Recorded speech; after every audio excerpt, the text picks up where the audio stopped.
ಈ ಹಿಂದೆಲ್ಲ ರಾಷ್ಟ್ರ ಸಂಕಷ್ಟದಲ್ಲಿರುವಾಗ ಜನರು ಸ್ವಯಂ ಪ್ರೇರಿತರಾಗಿ ನಾಣ್ಯಗಳನ್ನು ಬಂಗಾರವನ್ನು ದಾನವಾಗಿ ಕೊಡ್ತಿದ್ರು. ಆದರೆ ನರೇಂದ್ರ ಮೋದಿ ಅವರು ಹೇಳಿರೋ ಪ್ರಕಾರ ನೀವು ಬಂಗಾರ ದಾನವಾಗಿ ಕೊಡೋ ಅವಶ್ಯಕತೆ ಇಲ್ಲ, ಸಹಯೋಗ ಕೊಡಿ ಅಂತಿದ್ದಾರೆ. ದೇಶದ ಜನತೆಗೆ ಪ್ರಧಾನಿ ನರೇಂದ್ರ ಮೋದಿ ಅವರು ಮಹತ್ವದ ಮನವಿ ಮಾಡಿದ್ದಾರೆ. ಜಾಗತಿಕ ತೈಲ ಸಂಕಷ್ಟ ಮತ್ತು ಪಶ್ಚಿಮ ಏಷ್ಯಾದ ಉದ್ವಿಗ್ನ ಪರಿಸ್ಥಿತಿಯ ಹಿನ್ನೆಲೆ ದೇಶದ ಆರ್ಥಿಕತೆ ಉಳಿಸಲು ಎಲ್ಲರೂ ಸಹಕರಿಸಬೇಕು ಎಂದಿದ್ದಾರೆ.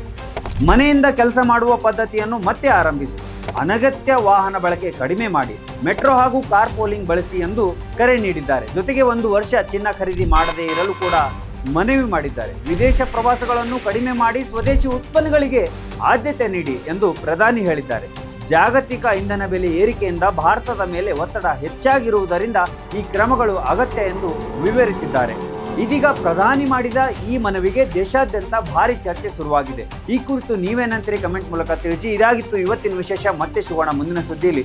ನಮಸ್ಕಾರ, ಧನ್ಯವಾದಗಳು ವೀಕ್ಷಕರೇ.